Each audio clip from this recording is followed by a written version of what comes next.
Je suis responsable d'une église à Lure. Et puis dans la petite église, il y a un petit bureau. Alors souvent, quand je veux me mettre à part, je prends ma moto et je vais me mettre dans le petit bureau. Et tout le monde passe devant l'église. Et quand il voit l'auto du pasteur, souvent, il s'arrête pour pouvoir faire l'onction d'huile, expliquer un problème, une difficulté. Et puis là, je suis dans le petit bureau. Et puis il y a une veuve qui vient avec sa fille. Elle toque au bureau.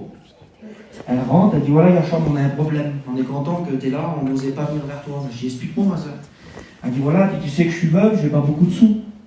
Elle dit mon camion, il est au garage, il est réparé, mais je peux pas aller le chercher, j'ai pas les sous. Je dis écoute, à partir de maintenant, c'est plus ton problème. La Bible, elle dit qu'il faut qu'on prenne soin des veuves. Et je dis tu nous donnes la facture, on va aller le chercher, le camion. Elle dit la facture, c'est 1200 € de réparation. On n'avait pas beaucoup de sous dans l'église, mais notre rôle de pasteur, c'était d'aider cette veuve. Je dis sors et pars tranquille. Je dis Dieu va pourvoir. Elle sort du bureau, mais quand elle sort du bureau, moi je n'ai pas les sous pour payer la facture. Ça fait que je me tracasse un petit peu, je dis Seigneur, je vais peut-être avancer un petit peu trop vite, mais je dis il faut l'aider quand même, la femme. Il se passe 1 heure, quelqu'un d'autre vient frapper au bureau, une chrétienne de l'église. Je la connais parfaitement. Elle arrive et puis quand elle vient, elle dit voilà Yacham m'a dit t'as vu, je suis prise en ce moment, je travaille beaucoup. Et elle dit je ne peux pas trop venir comme je veux à l'église. Elle dit mais j'ai une offrande à te donner. Elle dit je viens de donner ma dîme. Et puis, je dis, il n'y a pas de problème. Mais quand elle sort l'enveloppe, là, je vois que sur l'enveloppe, il y a marqué 1200 €. Père d'amour. Et moi, dans ma tête, je vois tout de suite l'expérience. Je regarde, l'autre, elle sort du bureau, là. Il faut 1200 €. L'autre, elle vient, elle ne sait rien du tout, elle emmène 1200 €. C'était particulier quand même. Mais quand la femme, elle me donne l'enveloppe, là, le Seigneur, il me parle, mais en direct. Il dit, redonne-y les sous, je ne peux pas les recevoir. Je dis, Seigneur, j'avais l'enveloppe dans les mains comme ça. Et le Seigneur, il disait, sans offrande, je n'accepte pas. Moi, je ne savais rien du tout, écoutez bien. Et le Saint-Esprit me dit, quand elle aura réglé son conflit avec ses nièces, elle pourra ramener l'offrande. Redonne-y l'offrande. Mais imaginez-vous comment je suis gêné, moi, dans le bureau. Mais j'obéis à Dieu.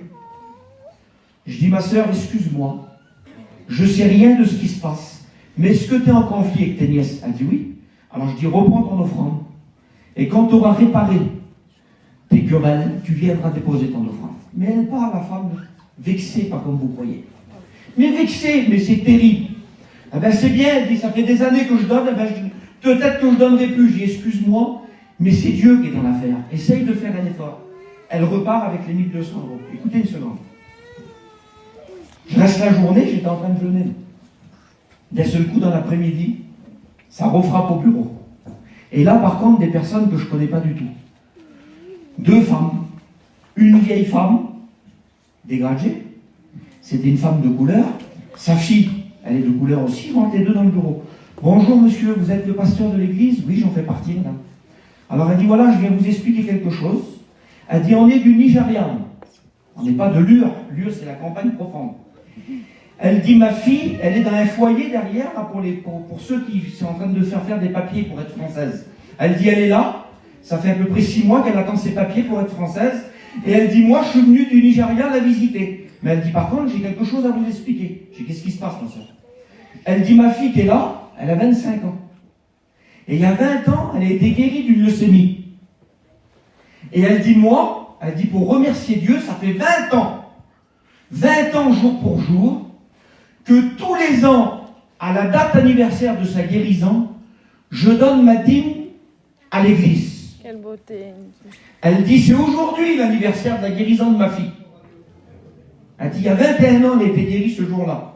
Mais elle dit, moi, je ne suis pas dans mon église aujourd'hui, mais je vais être fidèle à ce que j'ai dit à Dieu il y a 21 ans.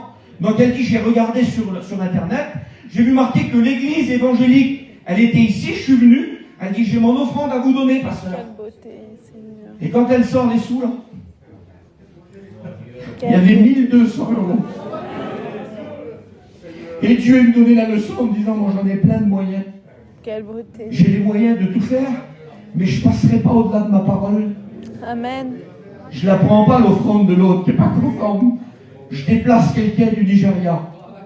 Je guéris sa fille 21 ans avant pour que ça tombe le jour-là. Imaginez-vous un petit peu. Et puis le dimanche d'après, parce que Dieu fait toutes choses à merveille, le dimanche d'après, Quand je suis à l'église, là, on commence à diriger les chants. La femme en question, là, qui avait reparti avec son offrande, elle vient vers moi, elle dit, je peux te demander quelque chose? Je dis quoi? Elle dit, je voudrais chanter un cantique avec mes nièces. Voilà. On s'est réconciliés. Quelle beauté, quelle beauté. Vous comprenez ce que c'est Dieu? Quelle beauté, Seigneur. Dieu voit tout, Dieu connaît tout. Quelle beauté, Jésus. Dieu sait toutes choses. Il faut faire les choses selon la parole de Dieu. Alors on va prier maintenant. Vous voulez qu'on prie le Seigneur, que quelques frères puissent